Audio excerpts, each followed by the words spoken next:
Hey everybody, this is Larry doing the Biweekly Contest 22. Um, yeah, wish me luck. Out here in Thailand right now. Uh, I wouldn't say stuck, but I don't have a flight out. Got canceled, so we'll see what happens. But, but I'm okay. I think I hope everyone's okay and safe and dealing with the coronavirus and everything. Um, and hopefully, Leetcode is a little bit of an escape from that. But yeah, but in general, wish me luck. Hit the like button, hit the subscribe button, hit all this stuff. Hope everyone's okay, and hope everyone mentally, ready to, you know, at the end of the day, a lot of stuff going on in the world today. But all right, 5 seconds. See you in a bit. And here we go. Um, yeah, so first problem, I think, I mean, it's not, it was just a lot of reading. I think that's the issue with this problem. And it's not even, I think the way I would think about, or the way I was thinking during this problem was that I feel like there was just a lot, it's very wordy, it's not that wordy, but it's like there are a lot of ways to read this incorrectly. And I really wanted to avoid that. What I mean is that there's just a lot of like it's Boolean logic, it's simulation, it's very simple per se, but because of that, if you misread it, then maybe like if your for loop is in a different, if your for loop is in like different order, or greater than D or something like that. So there are a lot of like really silly mistakes that are possible. So I definitely took my time here, even though in theory. Um, in theory, this is an easy problem, and it is. You just have to really read the problem, and then that's it. But and also, I still, so actually, now that I'm looking at it now, I could have been faster here, clearly. Um, I mean, I didn't see the use example case button that I guess is new. So I still manually typed that in, so that added about 30 to 40 seconds, which, I mean, I would have been a couple of ranks higher if I got those 30 or 40 seconds back. So it is what it is. Pretty okay. But more than that is this problem. I spent 11 minutes on this problem. So definitely a problem that should have done better. I think I knew how to do this immediately, but I took a long time getting to the results. And I well, right at this moment, I was still reading. There's a lot of reading for this problem, and it's just there are a couple of criteria, and some of the extra criteria are like underneath the return part of the statement. So that's a really weird thing to basically we're about separated by aisle. So I was going to do some. I was actually thinking in the beginning whether we can do this greedy. So this is before I looked at the IO case. Now I did, but before that I was like, oh, is it just greedy? Then you just, because you always want to fit it the earliest as possible. Let's say there's no IO. My idea was that you always want to fit it as early as possible. Just write a for loop and then be done with it, right? But because of this IO rule, I was like, okay, wow. And then I looked at n, and it could be huge. And then I looked at the second constraint, and I was like, okay, so it's actually not that bad. So you could do it in a linear way. So yeah, so I go straight into it after a minute or 2 minutes of reading. But I really, I didn't know how I wanted to, well, I think initially I was going to be like, okay, let's put everything in a lookup table list per row, and then sort it, and then do finds that way. And then I was like, wait, no, if I'm only looking for lookup, then we might as well just use a regular hash table / dictionary, right? So that's kind of what I do. I mean, not quite yet, but it's coming up.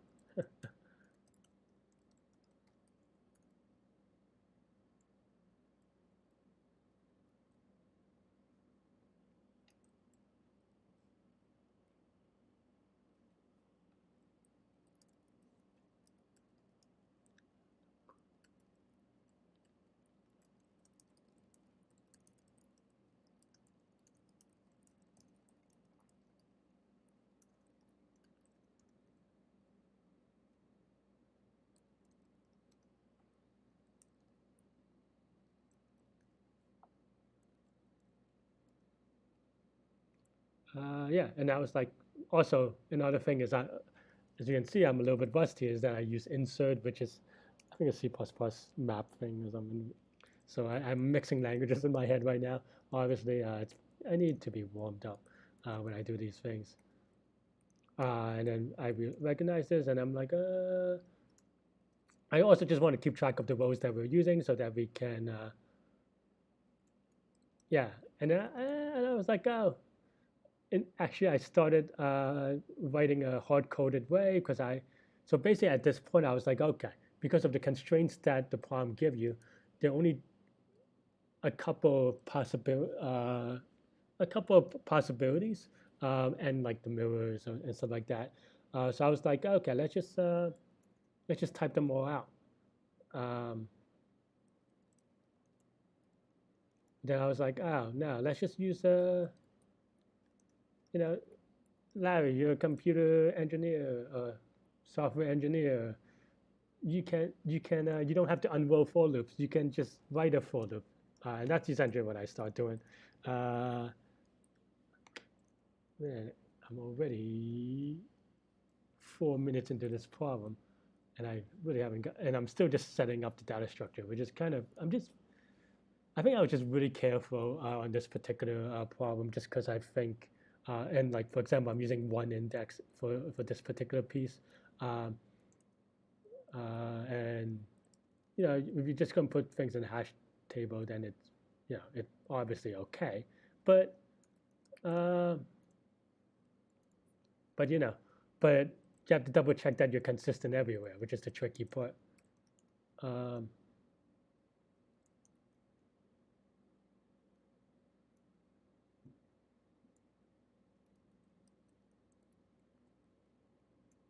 yeah, now I'm just kind of writing a flow that does this, and I was like, I could just do a.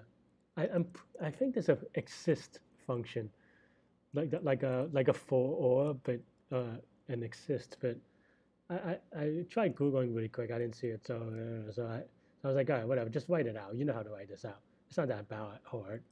It's not that hard.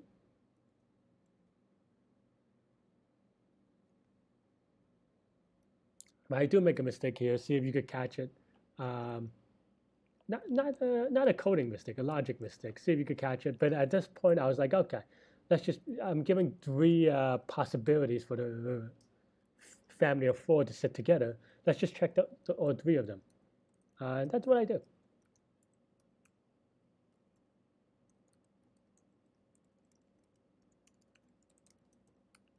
And that's pretty much it. Well, it's wrong. Guess that's the tricky part. And I'm about let's see, 5 minutes into this problem. So I guess it's okay. I mean, this one it's yeah, like I just don't, for every rows that have no constraints, then you get default two people, like two families on each aisle. You split them up, but that's at least they're sitting together. Um, Still haven't noticed the use example case button, by the way. Uh, New UI.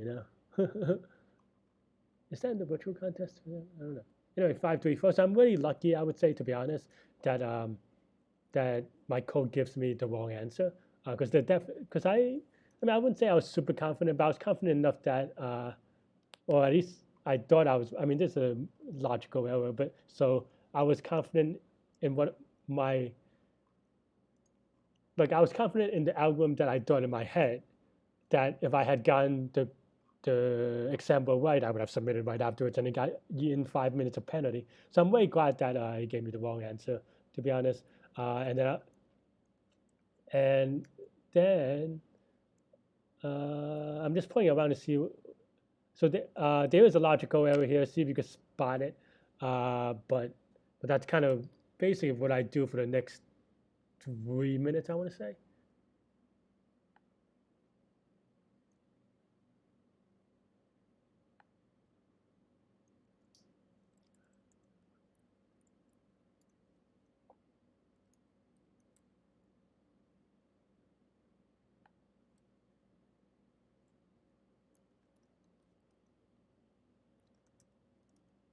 But yeah, now it's just like, okay, I spotted my mistake after printing some stuff out. Um, Basically, yeah, I mean, one row could give you three possibilities because you could have, it was just wrong. So then I was like, okay, let's just, let's just, yeah, let's just write it out all the possibilities. Sometimes you have to be able to do the dirty work for these programming contests. We're not recommended for an interview, maybe, or at least like, you know, you have to be able to articulate why in a good way. But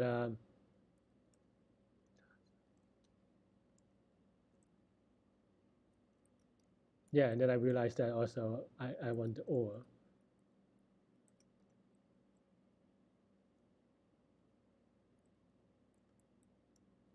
kind of. You'll see later as well. And I copy and paste again.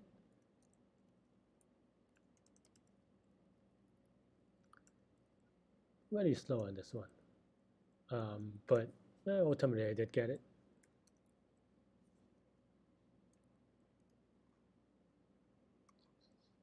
Spoiler alert.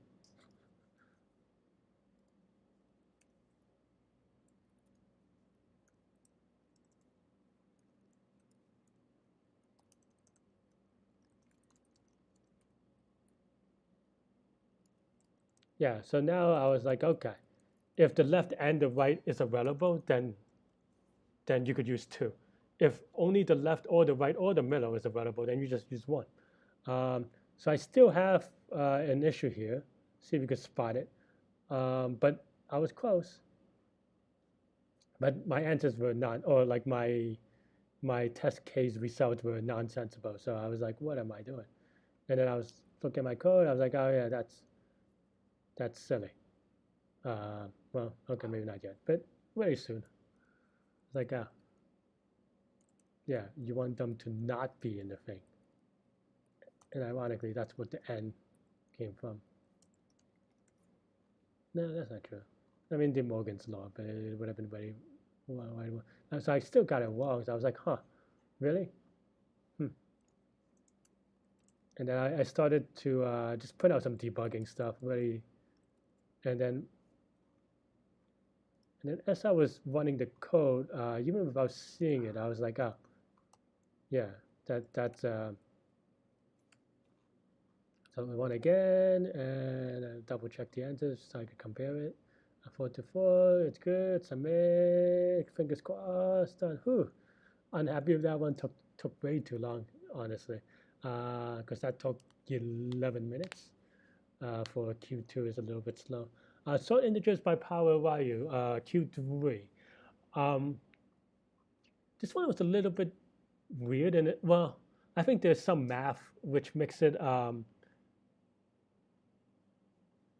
I mean, it's one of those things where I've have familiarity with the 3n plus 1 problem, the Coles, hope I'm saying that right, sequence or what, conjecture or whatever.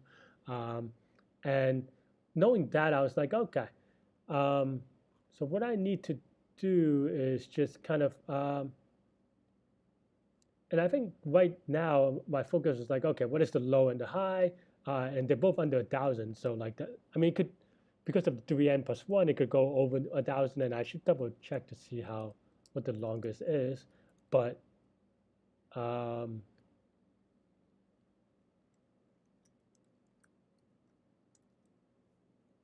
but yeah, here I think right now it's just, to be honest, I was just googling Python sorting reference because I don't know, I'm very rusty. Let's just put it that way. But this is what happens when you're on vacation, well, traveling, and this is the only time I code per week. So it's a good thing that this is keeping me fresh. Maybe this is the warm up. Anyway, but yeah.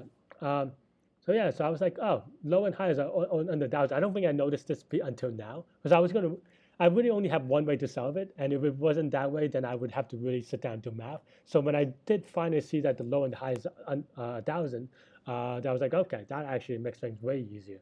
Oh, yeah, that's the other thing I had to Google because I forgot the exact syntax. Because I knew what I was going to do. I was like, okay, uh, I'm going to do it recursively and I'm going to memorize the recursion. But then I was like, wait, so if you're a regular viewer, you'll notice that maybe 2 contests ago, maybe 3 contests ago, I made a thing where I have a recursion. What's it called? The stack of was it Stack Overflow or just like stack out memory or something like that. One of those things that basically because I ran out recursion limit, so I was like, okay, let me and then I think I need to set up put it somewhere to remember. Also, I forgot how to do memorize. So, because there's also another function called memorize, which isn't as good, I think, or I don't know. But I but that's the other thing that I had to Google up real quick. And now I'm like, okay, now I have my tools ready. Let me look it up again. I was like, okay, you don't actually have to return the value, so it doesn't matter if it's 0 or 1. But let's do it this way. I'm just double checking even number. Okay. Uh, I was going to write x is equal to x divided by 2, but then, um, so the reason why I did this recursively and with the LRU cache is so that we could take advantage of the similar subproblems. So that was a conscious move instead of using a for loop. So that, for example, if you look at one of the numbers above, if the same number comes up again later, it would already be done from a bottom-up building kind of way instead of top-down, which is a little bit trickier to do um, in terms of what you're saving in the cache. So after that, you just do a for loop to append, and then that's pretty much it. I have a silly mistake with 1 index and 0 index, but oh yeah, so this cost me a couple of seconds, but I just noticed while clicking this, I was like, huh, use 6 sample test cases. That's neat. So then I try using it. I'm like, list index out of range. I was like, huh, what am I doing? I mean, there's really not that many places where it could be out of range, to be honest. But I just wanted to double check. I was trying to see if it's k is 0 index or 1 index. Um, I think that's what I was trying to do. But I was like, that's probably right. Oh, I think I also looked at um, and then I'm just debugging quickly. Yeah, it was just 0, 1, and I was like, okay. I looked at the input. I was like 1, so that probably just means that, and then that's pretty much it. I was like, look at the answer seems reasonable, so that's all I need. It's one of those things where also, um, if that wasn't the solution, I don't have any idea how to solve it. So it was one of those things where, yeah, I solved it the only way I could possibly solve it. So yeah. Okay, pizza of 3 n slices. Yeah, very hard problem. Uh, to be honest, I think I just sit here thinking about all the possibilities. So one thing that I always, I mean, I don't do this very often. Well, at least on Leetcode, I don't do this very often, just because on Leetcode, um, the problems are a little bit easy. Or I've done a lot of similar problems to Leetcode problems in terms of difficulty. So I haven't really needed this that often. But sometimes I get to a thing where like I just go through all the algorithms in my head, and immediately when I saw this one, it smells like dynamic programming, and some of that's experience. I don't know that I could improve it. Or at least at the time, I definitely couldn't improve it. I was just like, okay, this is dynamic programming. But what kind of dynamic programming can it be, right? Um, so initially, I was like, okay, there are a lot of n cube dynamic program problems. I think I looked at n at some point, maybe now or a little bit close to now. And I was like, okay, n is 500. I think I even pulled up a calculator just to make sure. And 500 cube is like 125 million or something like that. And I was like, okay, that's probably too slow. So we need an n square algorithm. Uh, and then I was also just thinking in general, like, oh, is there a merge sort algorithm, or like not merge sort per se, but like a divide and conquer? Can you divide and conquer? I couldn't really figure out a way to divide and conquer.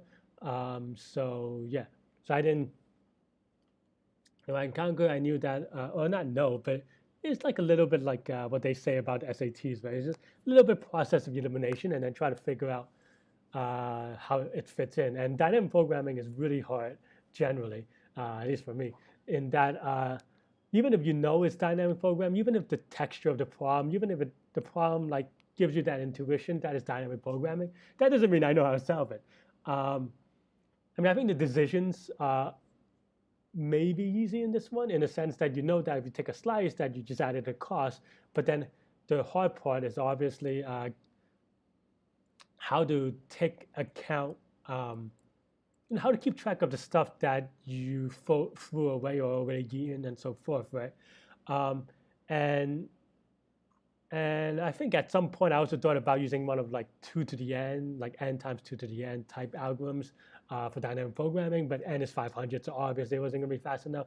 So those are the things that are going through my head. Maybe not exactly all at the same time, not right now, but basically over the next 10 minutes or so, these are the kind of thoughts that I had. Um, yeah, and I was just trying to really figure out, and I also note that I was trying to look at the examples for kind of any kind of lead, not really only because all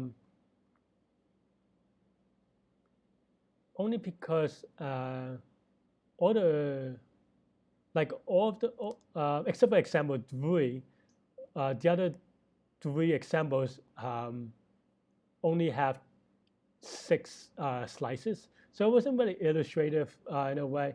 I wasn't sure about the third example either because I don't have pen and paper to write it out.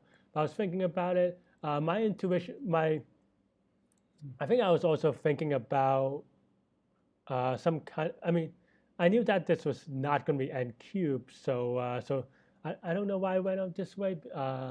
But I did try to figure out like what was that, like burst balloon, I think, or balloon bursting or something like that. Which is another problem that I've solved with dynamic programming. That one's n cubed, where it's kind of like a divide and conquer, and then you kind of put them together. Um, but I couldn't really put it together for the n cube solution. Uh, but that's what I was trying for a couple of minutes at least.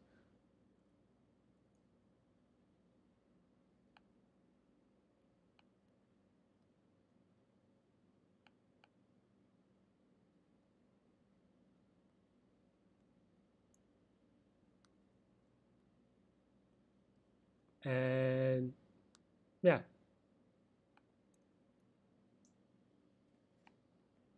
just gonna watch that. I mean, I think to be honest, I've said I think most of the things I wanted to say for the current moment, because that's basically my thought. And I just look at each of these. I'm like, okay, and here I'm just like, okay, if I took one of these 3 numbers, or I guess in this case I would take the one. How does the rest of the subproblems would go out and stuff like this? Um, right now it's all on intuition. This is, and it actually is not right, but I still had that balloon bursting idea in my head, so that's why I get the left and the right, but it's not right or left. But I just wanted to write out some templates.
Yeah, just a lot of thinking.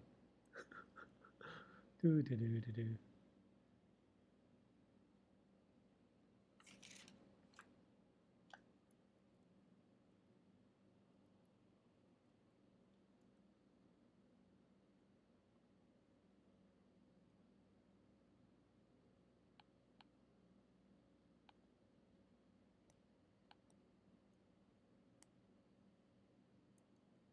All right, I'm gonna pause a second.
I'm back.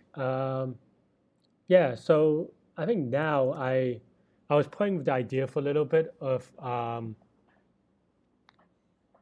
relating it to, and the question is, can you eat all the pieces that are not next to each other?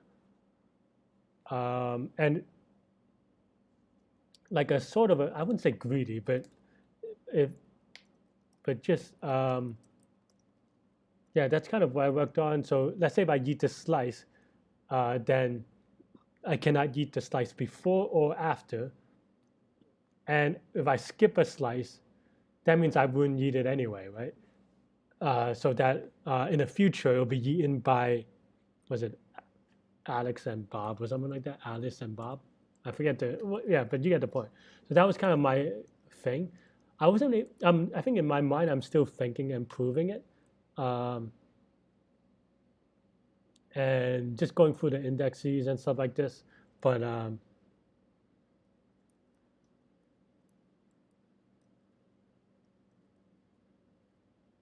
but yeah, I think in my mind I'm still kind of trying to figure out how to put this together. Um, I wrote current as in current index, um, but and I'm like, okay, what are the base cases if I do it this way? This is actually, to be honest, it took me from this point 11 minutes to implement. Um, so this is a, if that was the case, and I think I spent a bit of time in my mind proving it, to be honest, more than I am like pure typing. Obviously, like if I'm confident, then I just keep typing. But um, but yeah,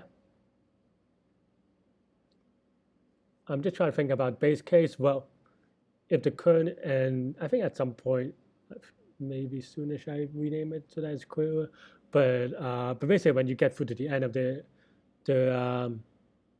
the pizza array, then you just return zero because you can't eat anymore. And I'm just trying to think about the base case a little bit. Um,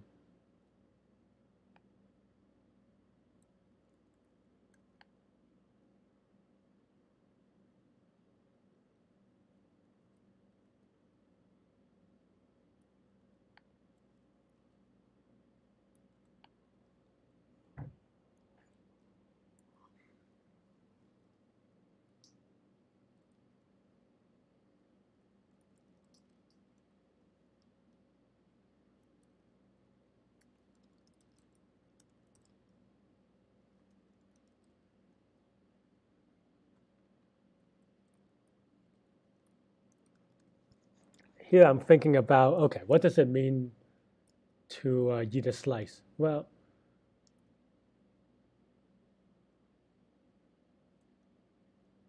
yeah, I mean, I think that's what I am trying to. In my mind, I'm still just like, it's kind of because I think I mean, I'm formulating like a little bit retrospectively, obviously, the math of like, okay, well, as long as you know two adjacent slices, that's fine. Um, but but I think like at the time I was still half proving it to myself. So and here I updated the index so that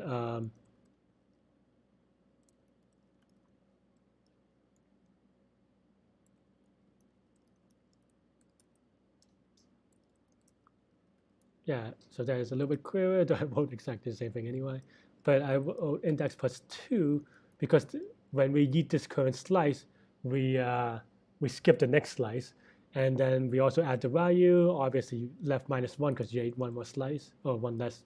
You have one fewer slice to eat in the beginning or later. Um,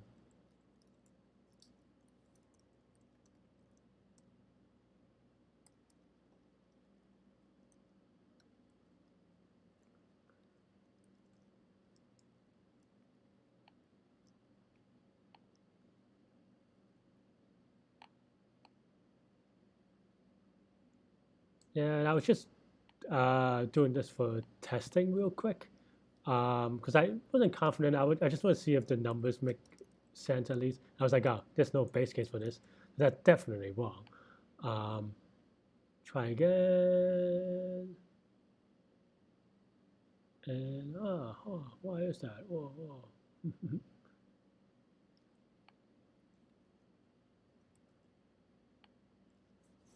Yeah, I think I probably could have handled it. Oh. And actually, at this point,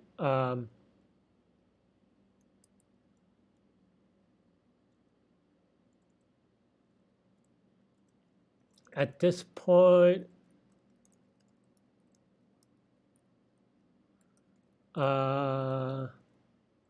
yeah, at this point, even though I got the example cases right, I wasn't confident about it because I didn't get one case, which is which took me 6 minutes to implement, which is actually a little sad. 6 minutes and a wrong answer. Uh,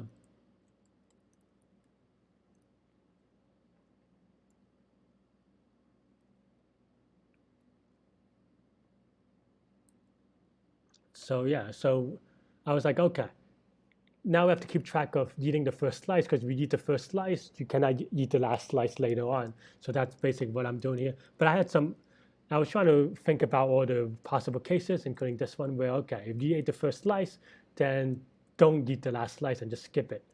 Um, that's pretty much all I have there. And then I have some, like I don't name the functions and stuff like this. But that's pretty much it. I have one more typo with just understanding this form and using the first slice. I got some of the variables as well, uh, but but that's pretty much the core of the problem, and that's all I have. Anyway, stay tuned for the other Larry in a couple of minutes. Uh, eh, yeah, I'm did okay. I'm happy with it actually. Yeah, all right. Talk to the other Larry, and remember, leave comments, likes, whatever you want to leave. See ya.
A dumb mistake, but got it at least.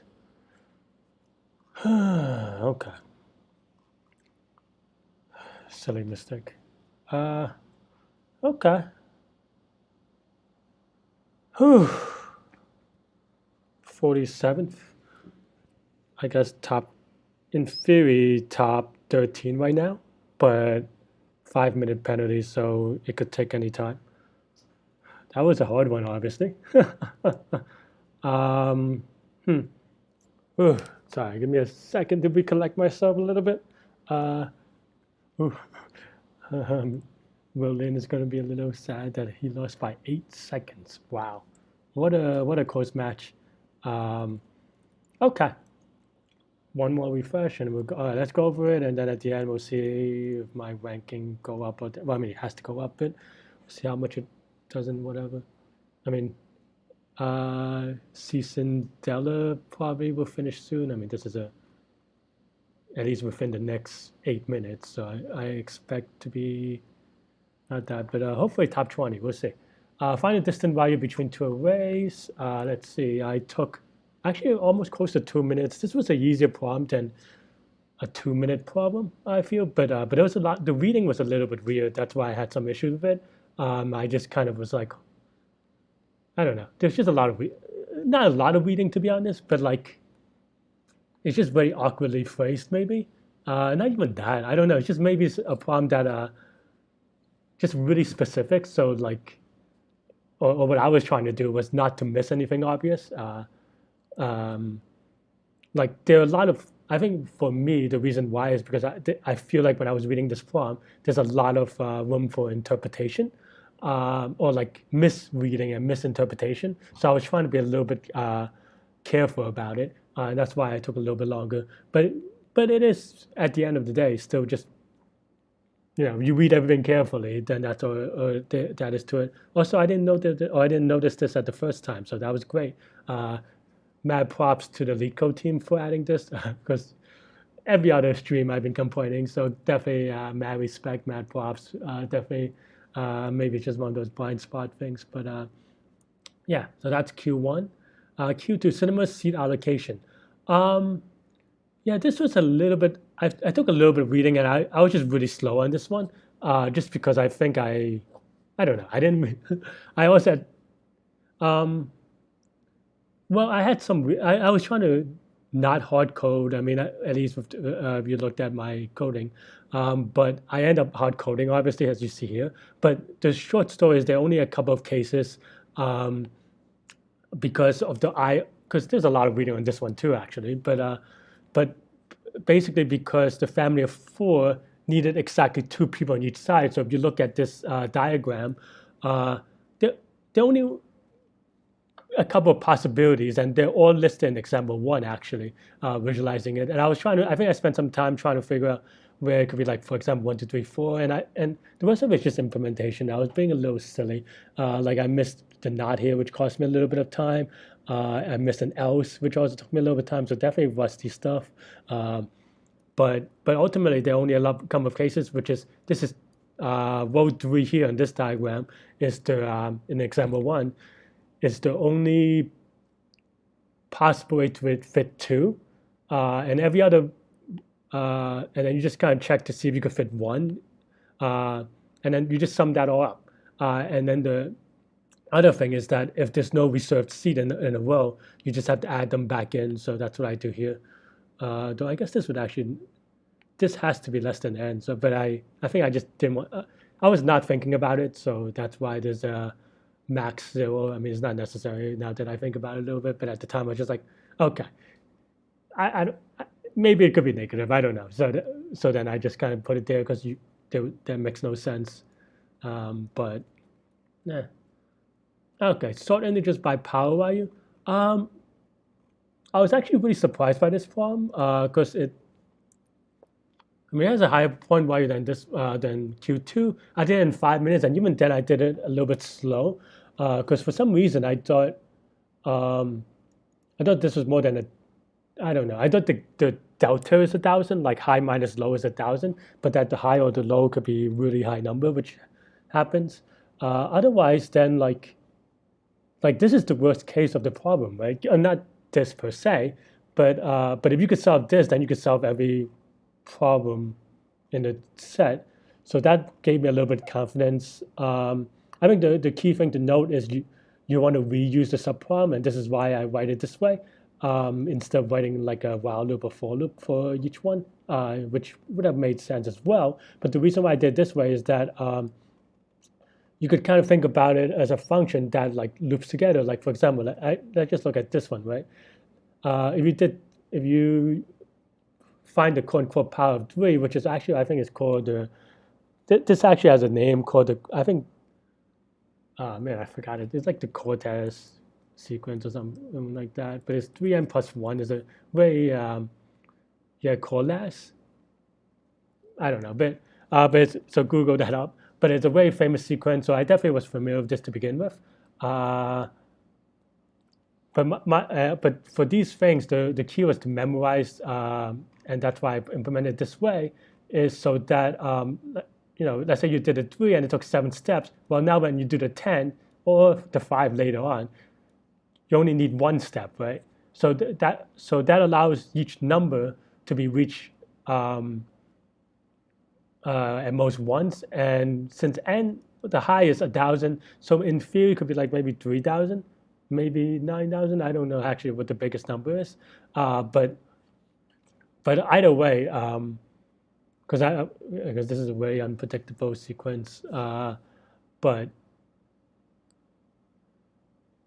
yeah, so that's kind of why I did it this way, so that I memorize, so that we reuse the values, and then after that, I mean that's the whole trick. After that, you just get the value for each number from x to or from low to high, and then sort it, and then return this. I had an issue with k minus 1, but that I don't know. I think it was solved okay. So yeah, pizza with 3n slices. So I took what was it 27 minutes plus penalty. So 47. Wow. Oh no, I don't know what's up with this leaderboard, but it seems like so with the China server, I'm probably not going to be 25 or top 25, but yeah, okay, the 5 minutes was silly because wow, that's a huge difference from 14th to 25th because of that 5 minutes. Yeah, it is what it is. I should have done it a little bit faster anyway. Good job. But piece of 3n slices. So there was a lot. There's I don't know how to say this in a sense that I consider it a lot of, I wouldn't say math, like not math, but just like a lot of proofs in my head. And I wish I had pen and paper, but but it, but I reduced this problem to I reduced this problem from this to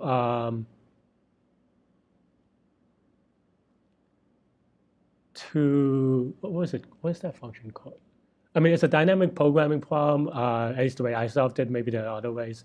And the tricky thing was getting it to n square, and this is n square, because we look at each index once, and left can be also up to what you call it.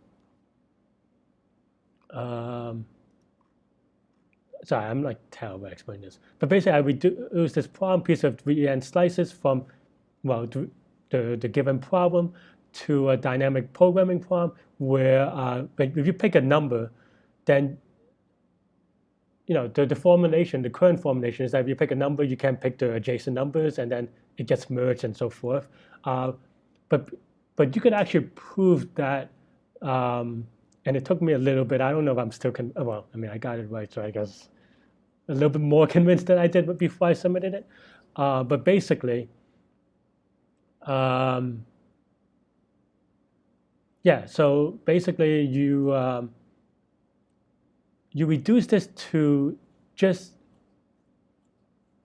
selecting n numbers from 3n numbers where you don't pick any adjacent numbers, including the beginning and the end. And the reason why that holds is because that's the only impossible situation. Every other situation, you can, you could leave a gap of however long you want, and then just pick a number, right? Um, and if you, and by definition, all the numbers you've seen, you're already not going to pick it in a DP formulation, and then or you just have to keep track of not eating the next one, right? And then you just max all over that, and then you have to keep track of the how. Oh man, what a silly mistake! I mean, I did formulate this in the beginning, just like a very non-circular way. But yeah, but what I did was I just make sure that if I eat the first one, then make sure that I don't eat the last one, and that's basically it. Except for like I got it wrong because for this part, if I don't eat because I did it without the circular loop first. So when I converted, I got lazy on the converting, perhaps. Maybe that's the way to put it. And I didn't convert to 0. So I was still considering eating 0, even though I said I won't eat 0, and that's why that was wrong. But yeah, so that's kind of that problem. It's not an easy problem, so don't feel too bad. Cool. What is my rank now? 34th. Wow. I don't know how this rank works because I mean, maybe this has the Chinese server. I don't know. The CN server. Either way, I mean, I'm not gonna feel too bad about it.